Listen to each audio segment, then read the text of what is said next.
E aí estamos, pessoal, mais uma vez. Semana passada aconteceu um fato interessante, que nós estávamos, ao olhar os personagens que são mais homenageados no mês de junho, estava programado colocar o Pedro. E de repente foi colocado o perdão. E nós imediatamente tentamos corrigir, mas como muitos já tinham lido sobre o perdão, nós deixamos os dois, Pedro e o perdão. E, para nossa admiração, foi grande o número de retornos em relação à nossa pequena fala sobre o perdão. E houve mesmo algumas solicitações que a gente falasse mais um pouquinho sobre o tema. E pudemos então constatar que o que pareceu uma pequena distração de quem colocou um vídeo no lugar do outro, na verdade foi uma condução do plano superior, porque muitos foram o que retornaram falando da importância do perdão. Muito bem. Então hoje, ainda o perdão. E a gente começa a pensar, basta dizer eu te perdoo? É claro que não. Vejam que nem Jesus perdoou diretamente. Naquele momento da crucificação, ele se dirigiu ao Pai. Pai, perdoa-lhes, porque eles não sabem o que fazem. Quando ele afirma, eles não sabem o que fazem, ele deixa claro que não há sombra de mágoa, de ressentimento em sua alma. Mas ele encaminha para o Pai a condição de perdoar. E essa condição de perdoar, que foi remetida ao Pai, ela não se dá simplesmente numa palavra: vocês estão perdoados. Porque o perdão, ele precisa ser efetivado a partir do posicionamento interior da pessoa que foi instrumento da agressão. Quando ela se reposiciona, ela já está em condições de ser perdoada, independentemente do que se sentiu ofendido, dizer que perdoou ou não. Como é que funciona isso? É que o perdão verdadeiro, esse que vem do Pai, ele vem através do cumprimento das leis. Ele vem através da renovada oportunidade que temos, através da reencarnação, de conquistarmos o alcance da redenção. Nós nos redimimos. Aquele equívoco que nós cometemos, a gente alcança a redenção a partir do momento em que, de um processo reencarnatório, seguido de outro e de outro, nós vamos nos reposicionando com aquelas criaturas a quem nós nos desajustamos. Então, essa expressão, não, eu perdoei, não, eu te perdoo, isso é muito superficial, minha gente. Esse perdão vem através do Pai, que nos proporciona a oportunidade, através da lei divina, de nos redimirmos, de consertarmos o erro, que não se conserta às vezes de uma hora para outra. Então, como é que ficamos? Como é que nós, que fomos, por exemplo, ofendidos, e estamos magoados, estamos melindrados, sentidos, sofridos, sofridos, como é que nós ficamos? Nós ficamos numa situação muito tranquila, vejam, tranquila, de intimamente nos posicionarmos como Jesus. Esse que fez isso comigo não sabe o que fez. Mas como é que é isso? Não é uma postura de falsa superioridade? Aí é que está.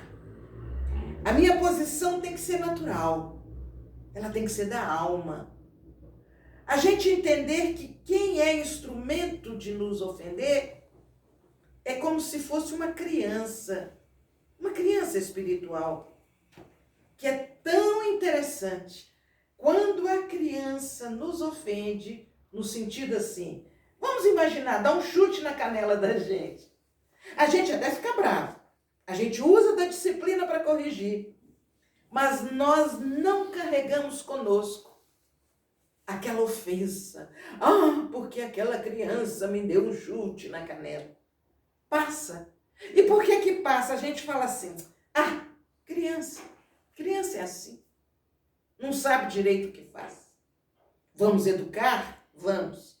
Vamos corrigir? Vamos. Mas nós não guardamos nessa mala velha que a gente carrega de melindres e de dores e de sofrimentos. A gente não põe nessa mala velha. Estou falando velha de propósito. A gente não coloca ali aquele chute que a criança deu em nossa canela. Então, se nós transpormos para o adulto que nos ofendeu a condição que ele é uma criança espiritual, já vai ficar mais fácil.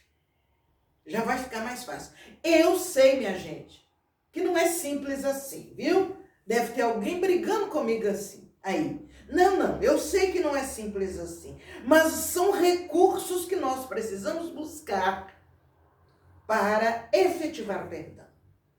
E mais do que isso, na medida que isto acontece, nós precisamos nos preparar para consolidar o perdão. Uma coisa é nós não guardar a ofensa na mala de melindres. A segunda coisa é consolidar o perdão. Como é que a gente consolida o perdão? Tentando naturalmente vivenciar com a pessoa uma experiência diferente no momento que for possível. Não quer dizer que eu vou lá dizer para o outro, olha, eu te perdoo. A pessoa não está preparada para isso. Nós podemos prejudicá-la, porque ela vai se sentir tão envaidecida e ela vai complicar mais. O importante não é eu ir falar com quem me ofendeu. O importante é eu não sentir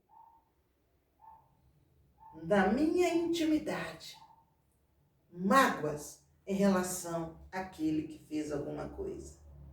Então, é preciso que a gente aprenda a entender o que o outro está sendo, na verdade, um instrumento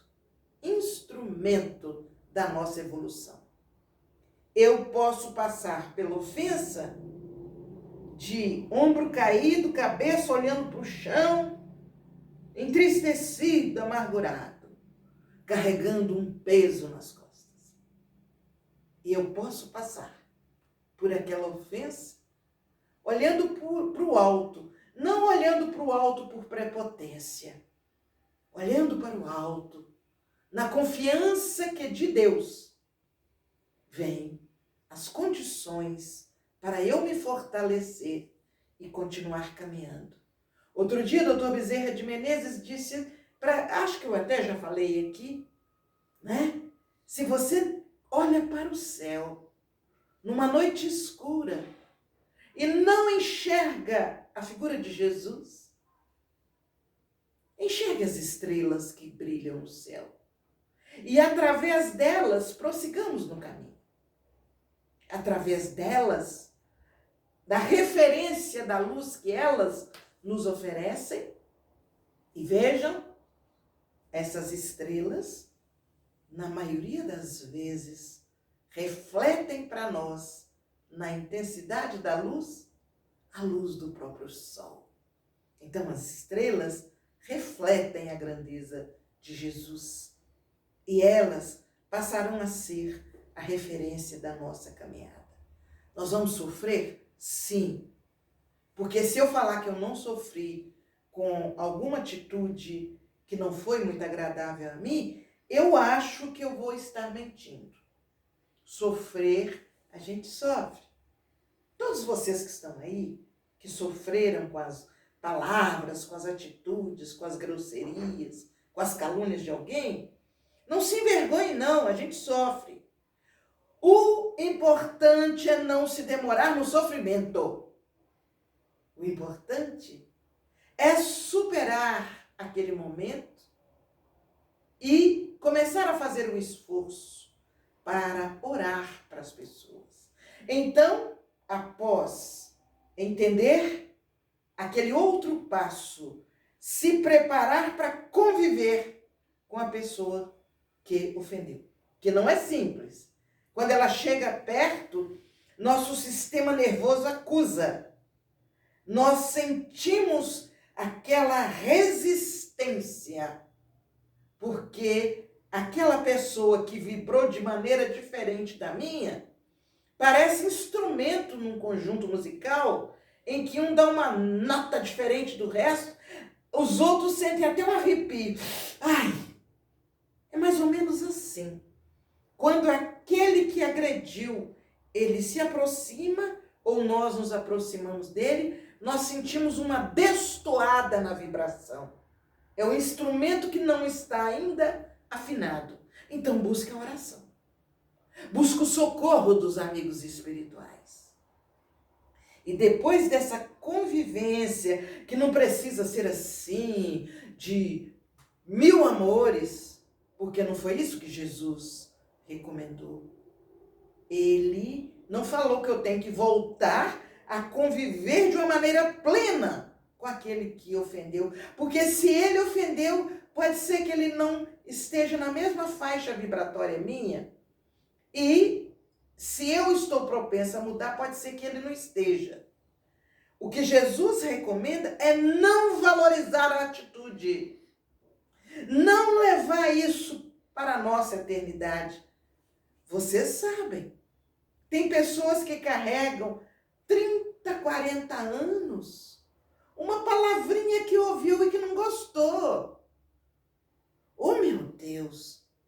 Quando eu falo isso, eu me incluo. Quanta coisa a gente carregou por tanto tempo.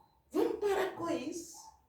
E vamos colocar no lugar valores. Valores dessa pessoa. Vamos encher o nosso tempo com atitudes que, como aquela história que eu contei, vamos semear sementes de flores coloridas no lugar que está árido, no lugar de uma paisagem que não nos agrada. De repente eu passo ali, eu não vejo a paisagem despida, nua. Eu vejo aquela paisagem vestida de flores. Gente, isso não é poesia não, viu? Pode até se transformar numa poesia, mas acima de tudo é um convite a semear virtudes onde nós encontramos a aridez de um sentimento ainda não cultivado. E eu estou buscando no livro O Evangelho segundo o Espiritismo, o capítulo 12, que nos fala sobre amar os inimigos. E aí a gente vai buscar Mateus, que repete as palavras de Jesus. Eu peço licença. Aprendestes o que foi dito. Amareis o vosso próximo e odiarei os vossos inimigos. Eu, porém, vos digo, amai os vossos inimigos. Fazei o bem aos que vos odeiam e orai pelos que vos perseguem e caluniam. Então, Jesus não manda a gente pôr no colo, vem cá, meu amor, eu te perdoei. Ele recomenda que a gente faça o bem àqueles que nos odeiam e que nós oremos por aqueles que nos perseguem e nos caluniam. E ele vai dizendo, ele prossegue, e ele diz assim: se só amardes os que vos amam, qual será a vossa recompensa? Não procedem assim também os publicanos? Se apenas os vossos irmãos saudardes, o que é que com isso fazei mais do que os outros? Ora, isso está em Mateus capítulo 5, versículos 45 a 47. Vejam bem, eu amar quem me ama é a coisa mais simples do mundo. Aliás, não é favor nenhum. Aliás, eu não me esforço em nada. Eu não é mais do que minha obrigação amar quem me ama. Puxa, porque se eu não conseguir amar quem me ama, que criatura sou eu? Que não sou capaz de manifestar um carinho, uma gratidão, um sentimento bom com aquela pessoa que me ama. Não estou fazendo nada demais, não. O esforço que eu vou fazer será exatamente aquele em que eu amo a pessoa que não me ama. E eu não falo para ela que a amo. Eu a amo simplesmente. Eu penso nela com carinho. Eu oro por ela a cada vez que eu me lembro dela. Eu oro, mas não é aquela expressão decorada.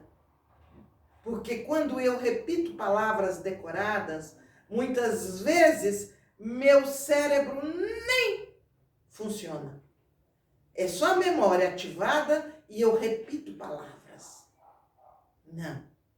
Quando eu orar por alguém que não me ama, que eu converse mentalmente com a pessoa, que eu peça aos amigos espirituais, que eu peça a Jesus, que leve até aquela pessoa a minha vibração de carinho, que leve até aquela pessoa a minha compreensão pela atitude que ela teve comigo. E eu reconheço que eu poderia ter agido de outra forma, mas naquela época eu não sabia. Eu só sabia agir do jeito que eu agi. Então, a gente vai fazendo um trabalho mental de reconciliação. Quando eu começo a fazer esse trabalho mental de reconciliação, eu começo a me preparar para conviver naturalmente com a pessoa, sem precisar sentir aquele arrepio, sem achar que eu sou uma heroína ao conviver com aquela pessoa. Tá vendo? Olha, o que ele fez comigo? Eu ainda estou ao lado dele. Então você não perdoou. Olha o seu tom de voz, olha o seu tom de sentimento em relação à pessoa. Esquece. Mas olha o que os espíritos nos disseram esta semana. E eu fiquei muito impactada. Eles disseram assim: esquecer não é o caminho certo. A gente fala assim: esqueci a ofensa. Será que esqueceu? Ela fica lá guardadinha e de vez em quando você está lembrando dela. Então não esqueceu, não. Então, disse o amigo espiritual, não é esquecer. É retornar essa pessoa, lembrando dela nas qualidades que ela tem. Lembrando dela das coisas boas que ela faz. Lembrando dela com as possibilidades que ela tem de fazer o bem a outras pessoas. E se eu orar por ela, ela vai se encontrar. E um dia ela vai me encontrar. e eu vou encontrá-la e nós vamos nos abraçar, sem sombra, sem a impressão negativa de que eu esqueci o que ele fez. Não, eu não tenho que esquecer. Eu não tenho que deixar aquilo entrar em mim. É muito mais. Eu vou ter que fazer um esforço para esquecer, então não deixa entrar. É muito mais fácil. Aí alguém vai dizer, José, você está pedindo muito. Eu sei. E eu não estou falando para você, não. Eu estou falando para mim também. Mas sabe, nós estamos já na segunda década do terceiro milênio. Nós vamos deixar passar? Espera-se que nessa oportunidade, nesta vibração da geração que avança no progresso, espera-se que os que estão herdando a terra estão com outras vibrações, com outros sentimentos. Estão vibrando tolerância. Se não são plenamente tolerantes, estão se esforçando para. Estão vibrando caridade. Se não são verdadeiramente caridosos, estão conscientes que precisam ser. Não serão os espíritos perfeitos que já estão habitando a Terra nessas primeiras décadas do terceiro milênio. Serão simplesmente aqueles que, tendo se equivocado, se reposicionam e têm consciência que precisam amar, que precisam mudar e que precisam firmar os passos rumo à luz. Você que ainda tem mágoa, sacode a mágoa, sacode a dor. Vamos, coloque uma roupa mais leve em você mesmo, uma roupa espiritual, a veste nupcial, mais leve, e vamos seguir. Deixemos que as ofensas se transformem em flores do nosso caminho. É por aí, minha gente. Eu sei que não é fácil. Eu estou falando de algo que eu também me esforço para. Então, não estou ministrando lições. Eu estou conversando com você a respeito das dificuldades. Vamos caminhando para interromper. Você já sabe daquela história.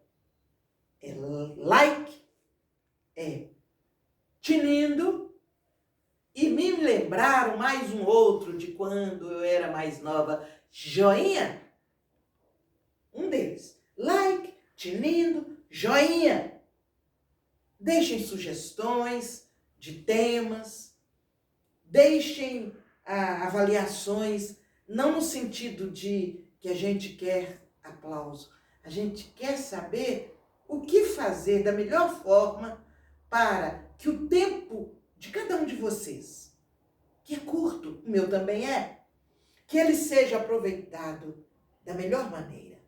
Que o tempo que utilizamos aqui para essa conversa seja útil, seja agradável, seja intenso. Um grande abraço, até semana que vem. Deus nos abençoe.